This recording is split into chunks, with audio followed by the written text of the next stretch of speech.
United States veteran Tom Collins knew he had Parkinson's before his doctor did. As I was sitting in the waiting room, there was a poster on how to determine if someone has Parkinson's. And I went down that, and 6 out of 8 I had already, and the other ones were soon to come. The doctor came in and said, "How can I help you?" I said, "I have Parkinson's." And unfortunately, I was right. I think the fact that I was reading the poster, it was much easier for me to accept, rather than the doctor, asking me questions. I wouldn't say I was emotional. I realized that what was about to be a central part of my life was Parkinson's, but I was ready to do what needed to be done. Tom's an exercise guy. He has been all his life, and he loves it, especially now that he knows that it helps with his Parkinson's symptoms. With very little research, it became apparent that exercise was important. My sister had told me that she had seen a news program with Leslie Stahl, whose husband had Parkinson's, and he was participating in rock steady boxing. And once I found out about that, I started to look for it. And I kid the rock steady people here that I was looking for them before they found me. Rock steady boxing was in Wilmington. I was by myself for 3 or 4 weeks, and then they started adding people. I can tell you that exercise is important and critical, but I can't make you exercise. I didn't need to be told because, you might have an innate sense that exercise is going to help. But once you start exercising, it helps. Much like rock steady boxing, I found out about Speak Out. Reminds me now that I should be speaking louder with intent. And also I can reach back if I find myself mumbling or my sentences tail off at the end. I can reach back to those exercises, very few, repeat them myself while I'm in a car, loud as I want to be. It keeps me honest in terms of speech, because speech is one of those things that goes.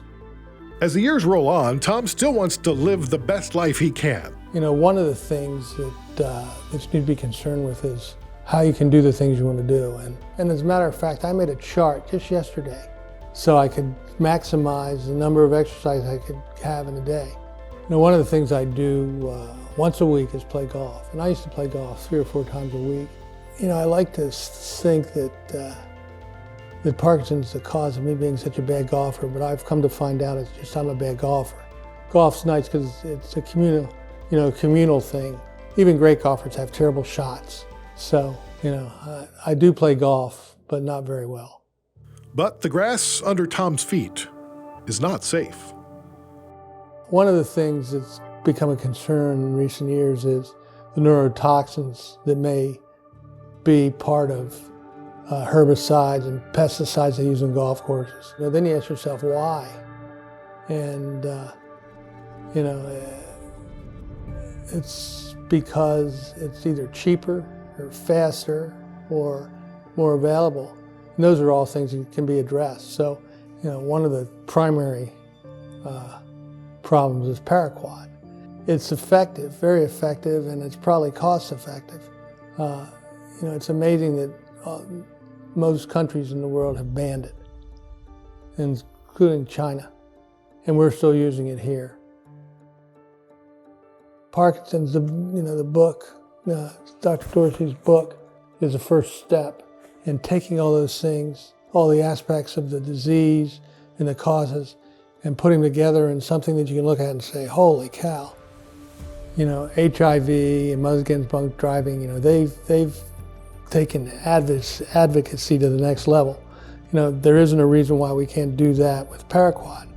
And the more people who read it, the more people understand it, the more people who look around and see in their community, you got 10 people with Parkinson's and 10 caretakers and 10 people who want to participate and help just because, it's an opportunity to give a hand. It only takes one person to start and to bring other people in and to build a number of people. And if you can do that, you can control the disease won't control you. The story of Tom Collins contains many powerful messages, but I would like to highlight 2 of them. One is about self-management.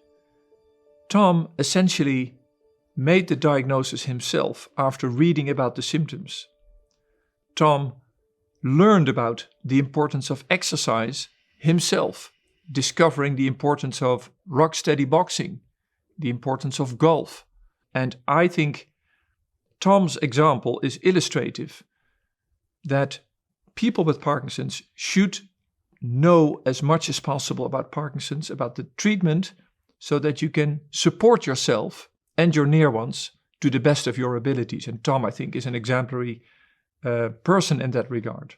But Tom, being a golf player, comes with a second message, and that's a more worrisome one, namely about the role of pesticides like paraquat that are being used to maintain lawns.